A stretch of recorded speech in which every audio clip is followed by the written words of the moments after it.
दोस्तों, कैसे हैं आप सब।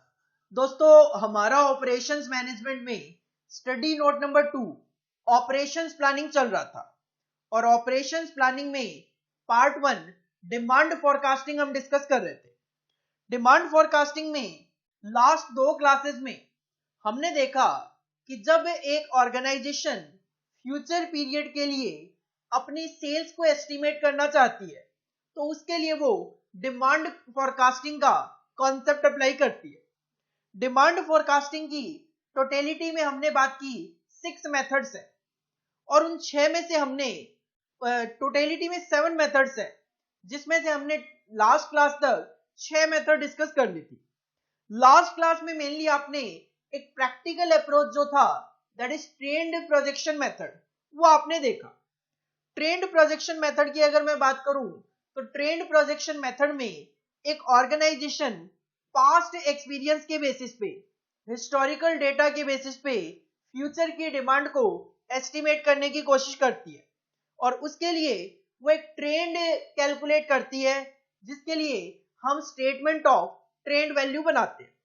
स्टेटमेंट ऑफ ट्रेंड वैल्यू बनाने के पॉइंट ऑफ व्यू से मैं बात करूं तो नॉर्मली उसमें 5 या फिर 4 कॉलम होते हैं।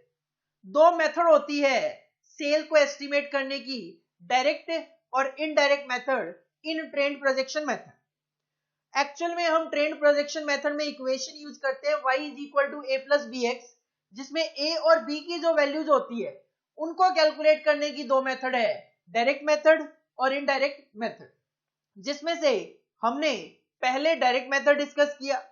डायरेक्ट मेथड में हम कैलकुलेशन ऑफ ट्रेंड वैल्यूज के लिए मेनली 5 कॉलम बनाते हैं। पहला ईयर्स, दूसरा time deviation indicated by X, तीसरा sales indicated by Y, fourth column में एक्स स्क्वायर और फिफ्थ कॉलम में हम एक्स वाई कंसीडर करके चलते हैं।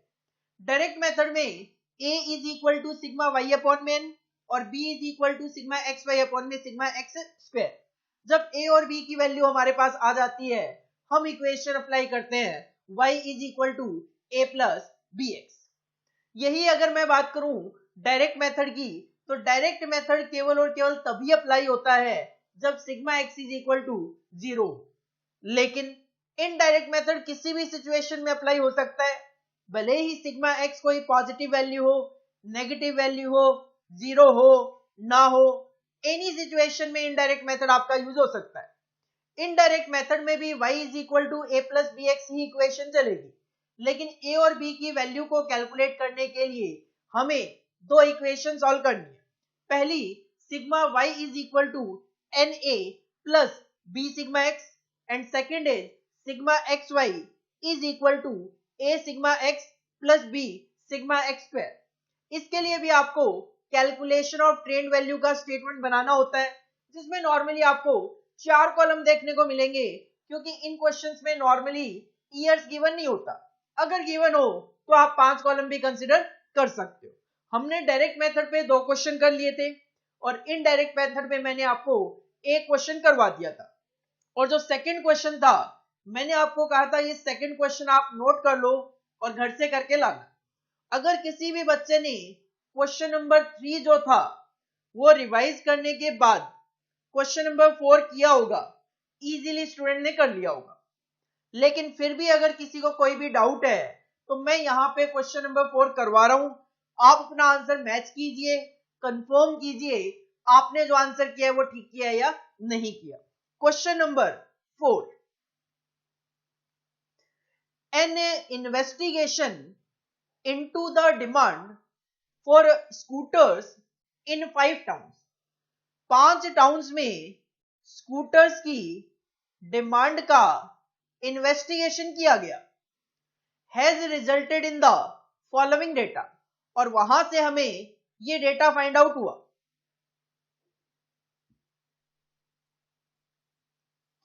डेटा था population of the town, lakhs में गिवन है, that is indicated by x, 4 lakh, 6 lakh, 7 lakh, 10 lakh and 13 lakh, और नंबर ऑफ स्कूटर्स को इंडिकेट किया गया है वाई से। जिस टाउन की पॉपुलेशन 4 लाख थी वहां पे 4400 स्कूटर्स की डिमांड देखी गई। एक दूसरे टाउन में जहां पे पॉपुलेशन 6 लाख की थी वहां पे 6600 स्कूटर्स की डिमांड देखी गई।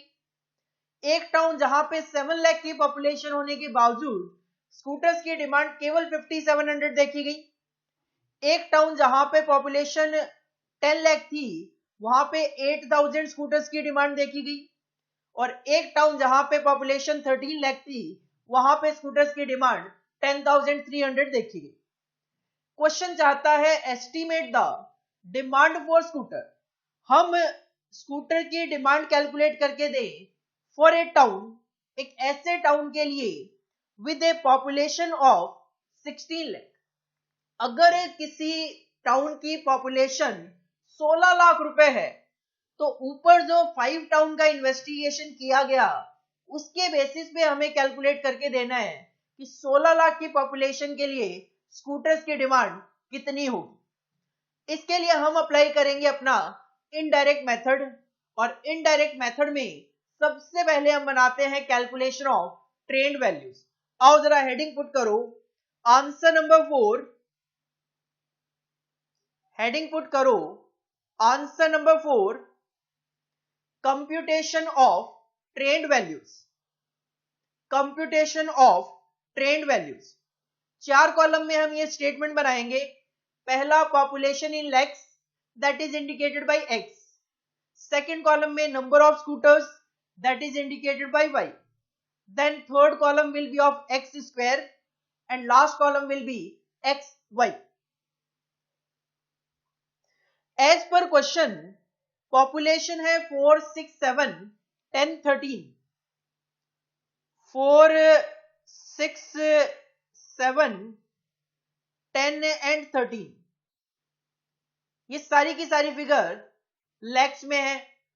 स्कूटर्स की बात करूं तो स्कूटर्स जो है वो तो सीधा सीधा ही गिवन है।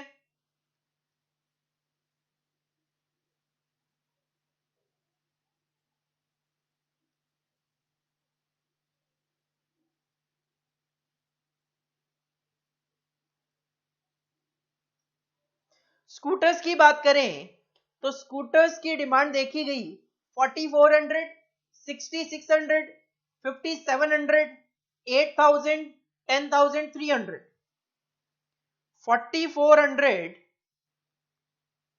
6600, 5700, 8000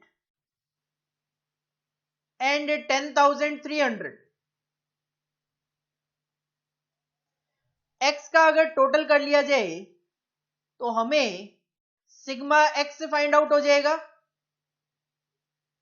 और वाई का टोटल किया जाए तो हमें सिग्मा वाई फाइंड आउट हो जाएगा। सिग्मा एक्स 40 आ रहा है, 40। वाई का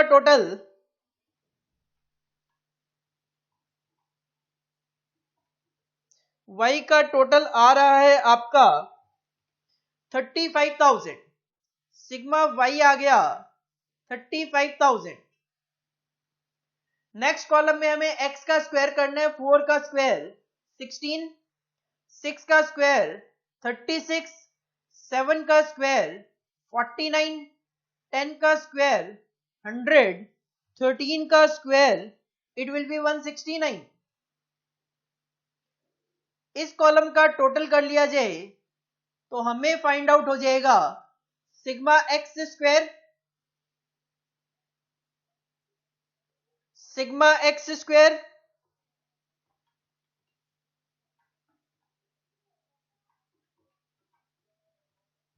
सिग्मा एक्स स्क्वायर आ गया आपका 370। Last column will be X Y 4 into 4400,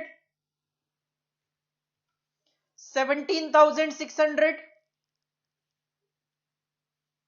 6600 into 6, 39,600, 7 into 5700, that will be 39,900, then 80,000, and 13 into 10,300, 133,900, 133,900.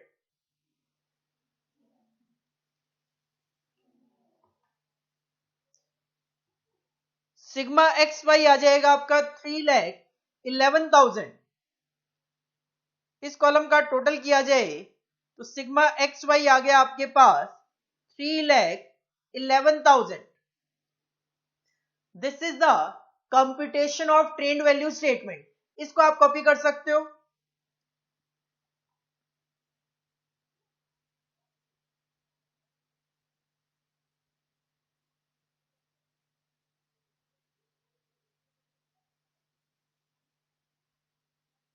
Computation of trend value के स्टेटमेंट के बाद हमारा टारगेट होगा ए और बी की वैल्यूज को कैलकुलेट करना.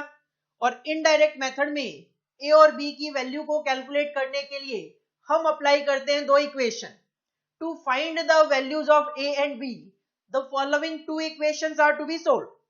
पहली इक्वेशन है sigma Y is equal to N A plus B sigma X, और सेकेंड इक्वेशन है sigma X Y is equal to A sigma X plus B sigma X square. Sigma Y अभी अभी आपने calculate किया. Sigma Y आ रहा है आपका 35,000. 35,000 is equal to N A. Numbers की बात करें तो टाउन आपने कंसीडर किए हैं 5, तो ये हो गया 5a plus B sigma X. Sigma X आपका था 40, तो it will be 40b. 40b sigma X Y. Sigma X Y आ गया 3,11,000. 3,11,000 is equal to a sigma X, that is 40a plus b sigma X square. Sigma X square आपका 370, तो it will B 370b.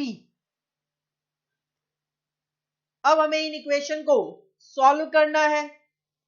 Equation को solve करने के लिए आप जो फर्स्ट इक्वेशन है उसको मल्टीप्लाई बाई 8 कर सकते हो. जब आप इसको मल्टीप्लाई बाई 8 करोगे तो 35,000 into 8, it will be 2,80,000. 2,80,000 is equal to 40a plus 320b. 8 से मल्टीप्लाई कर दिया पूरी इक्वेशन को, और second equation as it is copy कर ली. 3,11,000 is equal to 40a plus 370b. Sign change, तो ये आपका a कैंसिल हो गया, तो ये बच गया 2,80,000 माइनस 3,11,000 माइनस का 31,000. Minus 31,000 is equal to minus 50b. Minus minus हो गया कैंसिल, तो b will be equal to 31,000 divided by 50. 31,000 divided by 50, it will be 620. b की वैल्यू आ गई 620. b की वैल्यू आ गई 620. पहली ही इक्वेशन में अगर मैं b की वैल्यू 620 रखूं तो it will be 35,000 is equal to 5a plus 40b, that is 620. इसको सॉल्व करके आप a की वैल्यू निकाल सकते हो. It will be a is equal to 35,000, ये इधर जाएगा माइनस हो जाएगा 620 into 40, it will be 24,800. 24,800 divided by 5 है 5a, तो a will be equal to 2040. A will be equal to 2040, A की वैल्यू आ गई 2040, B की वैल्यू आ गई 620। इसके बाद हम अप्लाई कर सकते हैं y is equal to A plus B X. आओ जरा, y is equal to A plus B X. Question ने कहा कि आपको कैलकुलेट करके देना है 16 लाख की पॉपुलेशन के लिए स्कूटर्स की डिमांड। तो y will be equal to A था आपका 2040, ए है आपका 2040 प्लस बी है आपका 620 और x से है आपका 16 लाख के लिए कैलकुलेशन करनी है आपको। तो what will be the scooters demand for the population of 16 lakh? It will be 620 into 16 plus 2040, total will be 11,960। अगर एक टाउन की बात करें जिसकी पॉपुलेशन 16 लाख होगी, तो हम एस्टिमेट कर सकते हैं कि वहां पे स्कूटर्स की डिमांड 11,960 की होगी। This is the answer of question number 4। जिन्होंने कर लिया था, आंसर मैच हो गया, कॉन्फिडेंस लेवल बढ़ेगा कि हाँ, एक क्वेश्चन सर ने कराया तो हम दूसरा question easily exam point of view से कर पा रहे हैं। और जिनका गलत था वो ये एनालाइज करो आपने गलती कहां पे की है। हेडिंग पुट करो आंसर नंबर 4। अगर किसी के पास क्वेश्चन नहीं है, क्वेश्चन कॉपी कर सकते हो, क्वेश्चन है डायरेक्ट आंसर कॉपी कर सकते हो, क्वेश्चन नहीं है तो पहले क्वेश्चन कॉपी कर लीजिए।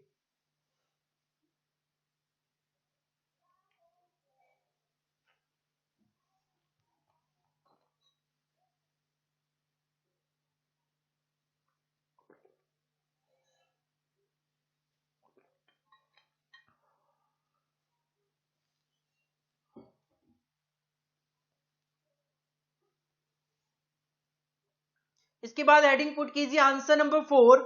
सबसे पहले कॉपी करना है आपको कंप्यूटेशन ऑफ ट्रेंड वैल्यूज।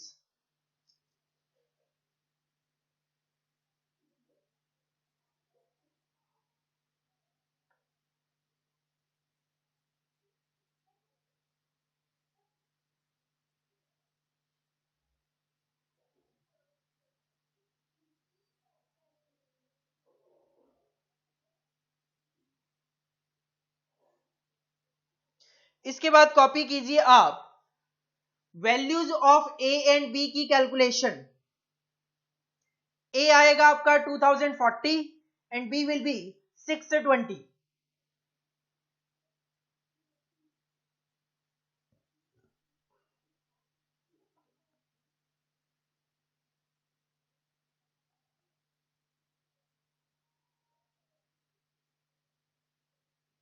इसके बाद कॉपी कीजिए y is equal to A plus B X. 16 lakh की पॉपुलेशन के लिए 11,960 स्कूटर्स की डिमांड एस्टिमेट की जा रही है।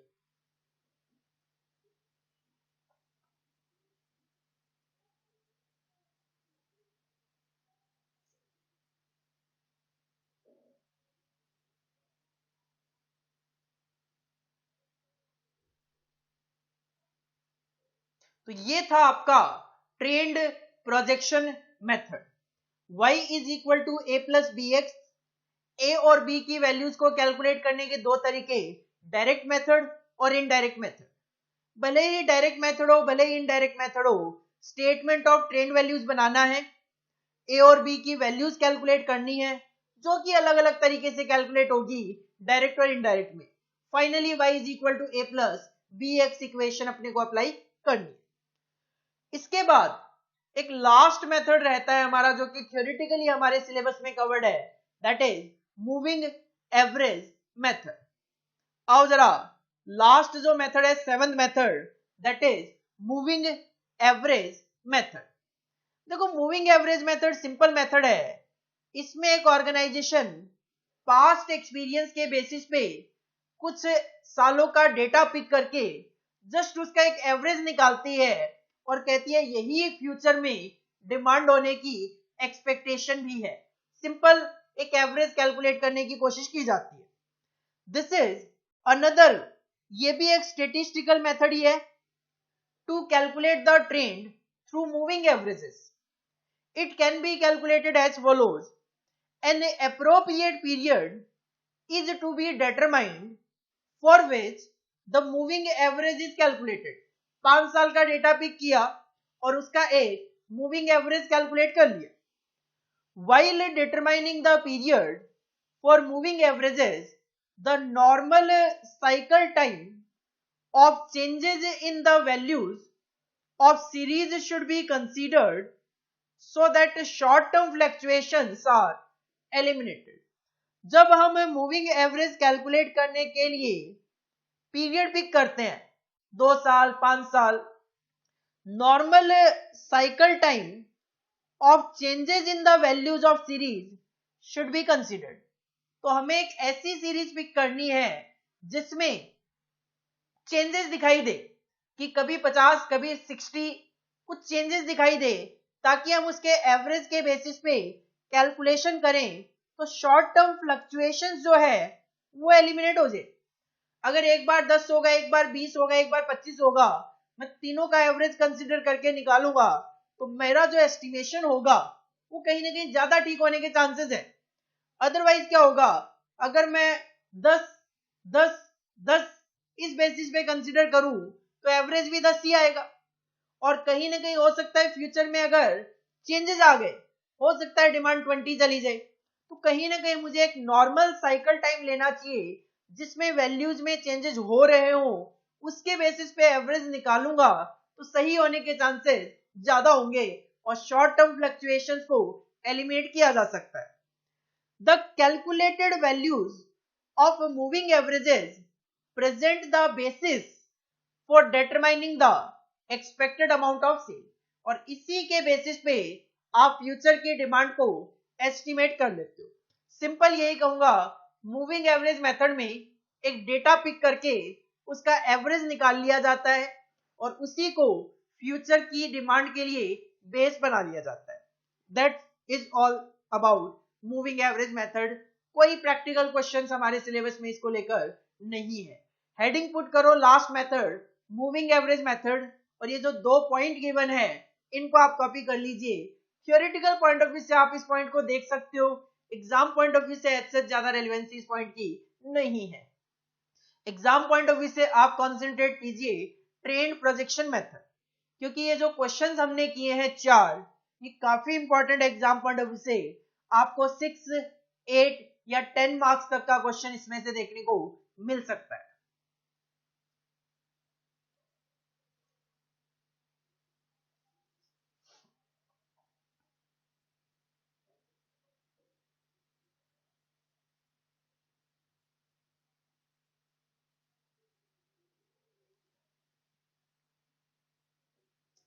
हमने डिमांड फॉरकास्टिंग की 7 मेथड डिस्कस कर ली.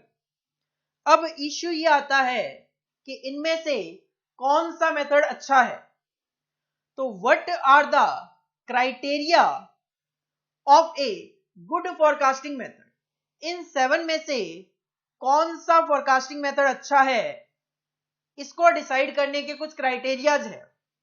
पहला, एक्यूरेसी. मेथड जो भी है एक्यूरेसी लेवल हाई होना चाहिए. Accuracy of the forecasting figure is the life blood of the business, क्योंकि आप कर रहे हो फ्यूचर के लिए एस्टिमेशन जो कि 100% सही तो नहीं हो सकते, बट एक्यूरेसी लेवल जितना ज्यादा होगा उतना ही ज्यादा आपको सक्सेस मिलेगी. Because many important plans and programmes, policies and strategies are prepared and followed on the basis of such estimates. क्योंकि आप जो यहाँ पे डिमांड फोरकास्ट कर रहे हो इसी के बेसिस पे ऑर्गेनाइजेशन प्रोडक्शन करती है, उसी के बेसिस पे ऑर्गेनाइजेशन मार्केट से लेबर हायर करती है, उसी के बेसिस पे ऑर्गेनाइजेशन मशीनरी वगैरह इंस्टॉल करती है. तो कहीं ना कहीं डिमांड फोरकास्टिंग पे बहुत सारी चीजें डिपेंडेंट होती है. If sale forecast are wrong, और अगर आपने ये जो डिमांड फोरकास्टिंग की ये गलत हुई, the businessman suffer a big loss. हो सकता है आपने डिमांड एस्टिमेट कर ली 50,000 यूनिट की और आपने उसके अकॉर्डिंगली वर्कर्स हायर कर लिए, लेकिन मार्केट में डिमांड केवल 10,000 यूनिट की ही एक्चुअल में आई, तो कहीं ना कहीं 40,000 यूनिट बनाने के लिए आपने जो मटेरियल खरीदा होगा, वर्कर्स हायर किए होंगे, मशीनरी इंस्टॉल करी होगी, आपको लॉसेस बियर करने पड़ेंगे। Hence, the method of forecasting to be applied must amount to maximum accuracy. तो मेथड ऐसा होना चाहिए फोरकास्टिंग का जिसमें एक्यूरेसी मैक्सिमम टू मैक्सिमम हो सके। सेकेंड पॉइंट, सिंप्लिसिटी होनी चाहिए। मेथड ज्यादा कॉम्प्लिकेटेड ना हो, सिंपल होना चाहिए ताकि उसको इजीली अंडरस्टैंड किया जा सके। The method for forecasting should be very simple. If the method is difficult or technical, then there is every possibility of mistake. हो सकता है ऑर्गेनाइजेशन में किसी भी लेवल पे अगर कोई पर्सन उसको अंडरस्टैंड नहीं कर पाया तो मिस्टेक होने के चांसेस बढ़ जाते हैं। तो पहला क्राइटेरिया है गुड फोरकास्टिंग मेथड का, एक्यूरेसी लेवल हाई होना चाहिए। दूसरा, सिंप्लिसिटी होनी चाहिए मेथड में। तीसरा, इकोनॉमी, खर्चा भी ज्यादा नहीं होना चाहिए। ऐसा ना हो कि मेथड अप्लाई करके हमें बेनिफिट तो 5 लाख के मिल रहे हैं और कॉस्ट उसमें आ रही है 10 लाख की। इकोनॉमिकल होना चाहिए। The method to be used should be economical, taking into account the importance of the accuracy of forecast. Cost must be weighted against the importance of the forecast to the operation of the business. अगर आप अपने business के लिए forecasting कर रहे हो, no doubt आपके लिए फोरकास्टिंग इंपॉर्टेंट है, लेकिन उस फोरकास्टिंग की जो इंपॉर्टेंस है उसके लिए जो आप कॉस्ट लगा रहे हो, क्या वो कॉस्ट इकोनॉमिकल है, रीजनेबल है? अगर आपको लगता है फोरकास्टिंग से बेनिफिट 5 लाख के होंगे, खर्चा मैं 2 लाख लगा रहा हूं, हाँ this is economical for the organisation. But अगर आप खर्चा लगा रहे हो 5 लाख का जबकि आपको बेनिफिट वहां से केवल 2 लाख 3 लाख के दिखाई दे रहे हैं, तो this will not be economical. तो एक अच्छा फोरकास्टिंग मेथड वो है जिसमें एक्यूरेसी लेवल हाई हो, सिंप्लिसिटी हो जिसको इजीली अंडरस्टैंड किया जा सके, इकोनॉमिकल हो कि उसके बेनिफिट ज्यादा हो कॉस्ट के कंपैरिजन में। चौथा, availability. The method should be search for which the relevant information may be available immediately with reasonable accuracy. Method ऐसा होना चाहिए जिसको अप्लाई करने के लिए हमें जिस इंफॉर्मेशन की जरूरत है वो अवेलेबल हो सके। Moreover, the technique must give quick results and useful information to the management. Result जल्दी आने चाहिए, यूजफुल रिजल्ट आने चाहिए। पहला पॉइंट, एक्यूरेसी लेवल मैक्सिमम होना चाहिए। दूसरा पॉइंट, सिंप्लिसिटी होनी चाहिए। तीसरा, इकोनॉमिकल होना चाहिए। चौथा, उस मेथड को अप्लाई करने के लिए जिस इंफॉर्मेशन की जरूरत है उसकी अवेलेबिलिटी होनी चाहिए। पांचवा पॉइंट, मेथड की स्टेबिलिटी होनी चाहिए। The data of forecasting should be such where in the future changes are expected to be minimum and are reliable for future planning for some time. जो भी आप डेटा इकट्ठा कर रहे हो, इंफॉर्मेशन इकट्ठी कर रहे हो, वो डेटा स्टेबल होना चाहिए, क्योंकि अगर उस डेटा में फ्लक्चुएशन जल्दी जल्दी आता है तो हो सकता है कि मैं आज एस्टिमेशन कर रहा हूं फ्यूचर के लिए, बट फ्यूचर में terms and condition situation change हो जाए और मैंने जो प्लान किया था वो गलत हो जाए। तो कहीं ना कहीं डेटा जो मैं इकट्ठा कर रहा हूं जिसके बेसिस पे फ्यूचर प्लानिंग चल रही है, it should be stable, stability होनी चाहिए। नेक्स्ट पॉइंट आपका last point, sixth one is that is utility. The forecasting technique must be easily understandable and suitable to the management. Management के लिए forecasting method suitable भी होना चाहिए। तो what are the criteria of a good forecasting method? 6 point आप वहां पे mention कर सकते हो। सर, पहला, एक्यूरेसी लेवल मैक्सिमम होना चाहिए। दूसरा, इकोनॉमिकल मेथड होना चाहिए। तीसरा, अवेलेबिलिटी ऑफ इंफॉर्मेशन इजीली होनी चाहिए। चौथा, मेथड सिंपल होना चाहिए। पांचवा, जो डेटा आप फोरकास्टिंग के लिए यूज कर रहे हो उसमें स्टेबिलिटी होनी चाहिए। और सिक्स्थ, यूटिलिटी होनी चाहिए, easily understandable and suitable for the management. Heading put करो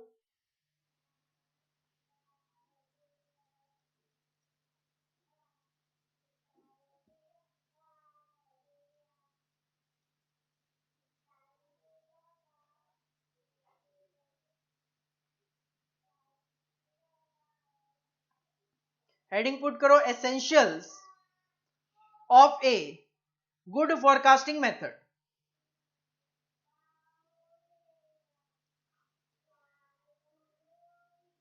या फिर what are the criteria of a good forecasting method. सीधा सीधा एग्जाम में क्वेश्चन आ सकता है, what are the criteria of a good forecasting method. सबसे पहले फर्स्ट 2 पॉइंट्स कॉपी कर लीजिए, accuracy and simplicity.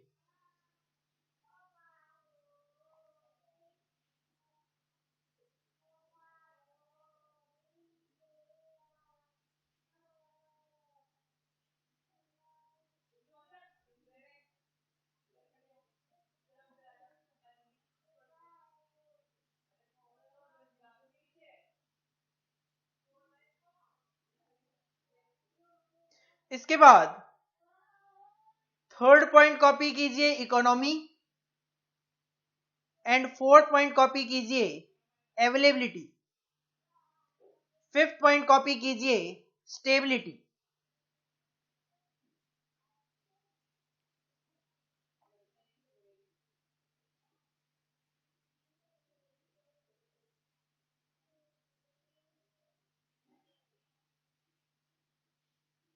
And finally last point, utility.